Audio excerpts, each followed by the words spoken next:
Okay, let's dive into this.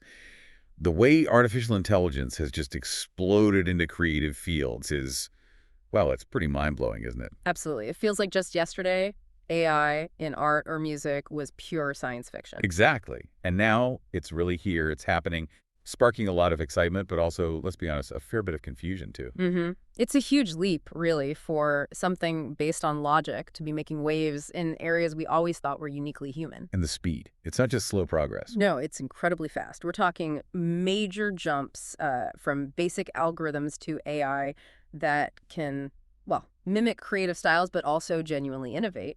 Driven by machine learning, neural networks, all that complex stuff. Right. They're getting incredibly good at spotting patterns and, massive amounts of creative work and then using those patterns. Which is exactly what we're digging into today. We pulled together some really interesting stuff.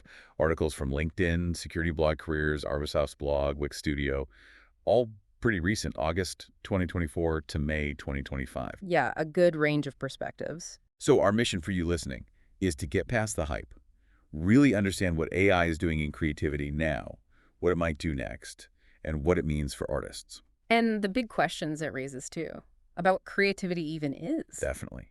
Because AI started out doing calculations, analysis. Standard computer stuff. Right. But moving into creativity, that's a whole different ballgame. It's becoming a tool for, well, maybe augmentation, collaboration. Or maybe even changing how we define creative. We'll see. Okay, so the big picture first. AI popping up everywhere in creative spaces, not just one niche, right? No, it's music, visual art, poetry, design. Yeah. It's really broad, almost feels like it happened overnight. Yeah, it does. And you mentioned machine learning, neural networks. That's the engine behind it. That's the core technology, yeah. Letting AI analyze just vast amounts of existing art, music, text, and then generate something new based on that analysis. Like those GANs you hear about, Hmm. generative adversarial network. Exactly. Think of it like two AIs in a sort of creative contest. One makes images, the other tries to spot if they're fake. Ah, okay. So they push each other to get better. Precisely. The generator gets better at making realistic or maybe creatively interesting images because the adversary keeps getting better at catching fakes. It drives up the quality. And this isn't just theory, is it? AI art is actually being sold. Big auction houses. Oh, absolutely. Which naturally kicked off huge debates. What is creativity? Who's the author if an AI made it? It really forces you to think about the fundamentals. Is creativity just a human thing tied to our feelings and experiences? Or can an algorithm trained on, everything humans have ever created also be creative? The auction sales definitely pour fuel on that fire, challenges all the old assumptions. Okay, let's pivot to music. Same kind of story unfolding there. Very similar, yeah. AI can ingest enormous music libraries, figure out the structures, the patterns. And then write its own stuff. Yeah, compose original pieces across genres, too. You might get AI composing symphonies that sound like, Mozart or creating really modern-sounding electronic tracks. Technically impressive, I bet. Oh, incredibly so. The technical skill analyzing harmony, rhythm, melody, it's amazing. But the big question mark is always there. Emotion, depth. Exactly. Can an AI really capture that human feeling, that weight of experience that a composer puts into their work? It's debatable. That keeps coming up, doesn't it? But even if it can't perfectly replicate human emotion, it could still be useful, like as a partner. Definitely. That's a huge aspect. Imagine a musician using AI to generate, say, a dozen different melody ideas or some interesting chord progressions. As a starting point, a way to break through creative blocks. Precisely that. So it's not AI replacing the human, but AI assisting them, handling some heavy lifting, suggesting paths maybe the human wouldn't have thought of. Okay, so it's moving beyond just sight and sound, too. Literature, poetry. Yes, making big strides there, too. Language models like GPT-4 Turbo, they can generate text that's remarkably coherent, contextually relevant to... So writing stories, poems. They can, yes, with impressive fluency sometimes. But again, like with music, there are limitations. The personal touch, the sort of cultural depth. Right, and that deep emotional resonance you get from the best human writing, that's still a uniquely human domain, it seems. But the assistant idea comes back again here, too, doesn't it? Absolutely. Maybe AI doesn't write the whole novel, but it could help a writer get unstuck. Suggest plot ideas, draft some descriptions. Exactly. Overcome writer's block, offer twists, maybe even draft initial scenes that the human author then shapes, refines, puts their own voice into. This idea of AI as a creative assistant seems like maybe the most immediate impact. Arguably, yes. It's something artists across different fields are already doing, using AI to speed things up or try new things. Like generating initial sketches for a design. Or suggesting variations on a piece of music, yeah. Yeah. Or even analyzing trends to help decide on a creative direction. So it's about combining human intuition, that artistic vision. With the raw processing power and analytical ability of AI, that combination can lead to really novel results, things neither could achieve alone. It's not human versus machine then. More like human plus machine, a partnership. The human brings intent, emotion, context. The AI brings speed, data processing, maybe unexpected options. Okay, let's get into some specifics. You mentioned visual art tools earlier, like Midjourney. Right, Midjourney was used for that piece. Theatra Dopra's Space Shell, which actually won a digital art competition, caused a bit of a stir. I bet. And there's Dany, Stable Diffusion. Yeah, all tools that let people create really complex images just by typing descriptions. It's amazing. And you said these are getting commercially valuable. Well, there was that example, the Edmund de Bellamy portrait, AI generated. It sold for, what was it, over $400,000 at Christie's back in 2018. Wow. Okay, so serious money even back then. Yeah, that certainly made people sit up and take notice, showed there was perceived value there. And in music, beyond just composing, you mentioned AI VA. AI via, yeah. Artificial intelligence virtual artist. It composes orchestral stuff, but it also collaborated on a pop album with Taryn Southern. I Am AI, I think it was called, back in 2018 too. Huh. Interesting. And OpenAI and Google have tools. Right, like MuseNet from OpenAI and Google's Magenta project. They can generate music in the style of famous composers or artists. Which is impressive, but also leads to other issues, like voice cloning. Ah, yes. That AI Drake in the Weekend track that went viral last year, that really brought the copyright and consent issues right to the forefront. It sounded so convincing. Yeah, that was uncanny. Blurs a lot of lines. And in storytelling, you mentioned some early examples. Yeah, like Sunspring, that short film script from 2016 written by an AI.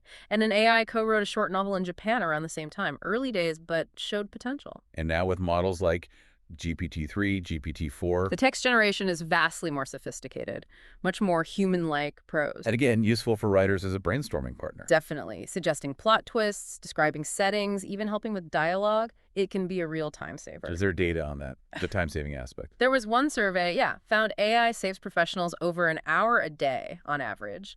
And something like 75% of creatives are apparently using it for the more repetitive tasks. That's significant. Frees them up for the actual creative thinking. Exactly. And tools are popping up to help too, like Context AI, which sort of combines a chat assistant with web browsing for faster research. Streamlining the background work. Right. Automating parts of the workflow. Oh, yeah. Which lets the human focus on the concept, the innovation, the emotion. It's not all smooth sailing and efficiency gains, is it? We need the human angle. I remember reading that quote from Nick Cave. Yes, about the AI trying to write lyrics in his style. He called it a grotesque mockery. That's powerful language. Yeah. Really highlights that something essential might be missing, that human spark. Absolutely. It speaks volumes about authenticity. AI can copy style, sure, but maybe not the lived experience, the unique perspective behind real art. And others echo this. Laura Ramsey from Wix Partners, she sees AI being great for research, technical writing. But warns against losing the human touch for tone, emotion, brand, personality. Which seems super important to things like marketing, right? Yeah. Connecting with people. Crucial. AI might struggle with the psychology, the cultural nuances, that real connection. That's where humans still excel. So this leads towards a hybrid approach. Yeah. Using both. That seems to be the consensus emerging. Matt Konarzewski at Vision Marketing talks about using tools like ChatGPT, Synthesia for videos, Midjourney for images, but alongside human creativity, not instead of it. Using AI as a tool, but keeping humans in control. That seems to be the most practical way forward. Leverage AI's strengths, but keep the human insight and artistic directions central. And we see others doing this, like Carlos Cortez using AI writing tools as a starting point. Yeah, he mentioned Jasper, SpeedWrite, Copy.ai, ChatGPT, using them to get the ball rolling, and Matthew Trop using Jasper for content, seeing potential for automating web design tasks. But not everyone's fully convinced yet. Jacob Murphy. Right, from Act One Media, he expressed hesitation about using it for client work, feeling it lacked that human element, so there's still caution out there. Understandably. And Chris Samarone is looking at integrating OpenAI's API into systems. Yeah, for client relationships, project management, More back-end integration, it sounds like. And then there's that prediction from Layli Boudegui at Shadow Knight's studio. Ah, yeah, suggesting AI could handle maybe 30–40% of agency work within 3 to 5 years. That's a big number. But she also stressed needing to keep the authentic experience. Which is key. If AI handles more routine stuff, the human ability to offer something unique, personal, resonant, that might become even more valuable. Okay, this brings us nicely to the tricky stuff: authorship, originality. Who owns AI art? Yeah, the legal side is racing to catch up. That U.S. decision is important. The one saying a mostly AI-generated image couldn't get copyright without significant human input. So just pressing generate isn't enough, legally speaking. Apparently not, according to that ruling. It implies human creativity needs to be demonstrably involved. But then you have AI VA, the music AI, getting royalties. How does that fit? Well, importantly, AI VA has human developers behind it. They designed it, trained it. So the human involvement is much clearer there, which likely influences the rights situation. It's complex, nuanced. And the training data itself. That's a huge issue, right? AI learns from existing human work. Massive issue. Raises huge questions about mimicking styles too closely. Is it inspiration or is it infringement? Where's the line? Leading to that fundamental question: is AI-generated art actually art? Exactly. If it's trained on human art, how original can it truly be? Does it understand what it's making? It's a philosophical minefield as much as a legal one. And then fairness. Should AI art compete directly against human art? That's another big debate. Given the speed and volume AI can produce, some worry it's just not a level playing field for human artists. Which leads directly to fears about jobs, doesn't it? Understandably, if AI can make logos or write basic articles cheaply, will human creators be needed as much? It's a valid concern. Although maybe new roles emerge. Possibly. Things like AI prompt specialists, people skilled at guiding the AI, or editors who refine AI output, the job market might shift rather than just shrink. But through all this, transparency seems key. Knowing if something was made by AI. Absolutely crucial, I think. For audience trust, for ethical considerations, people should know what they're looking at or listening to. Okay, looking ahead then, what are the trends? AI getting even more common. Seems inevitable, yeah. More deeply integrated into creative workflows across the board. And maybe more personalized content, generated on the fly.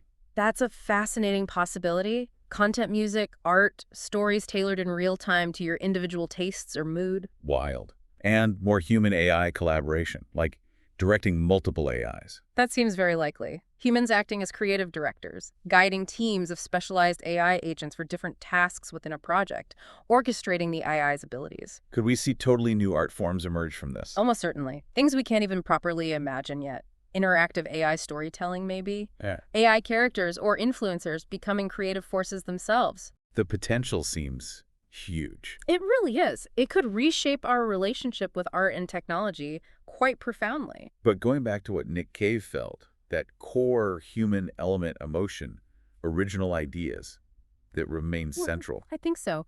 AI can assist, augment, even surprise us.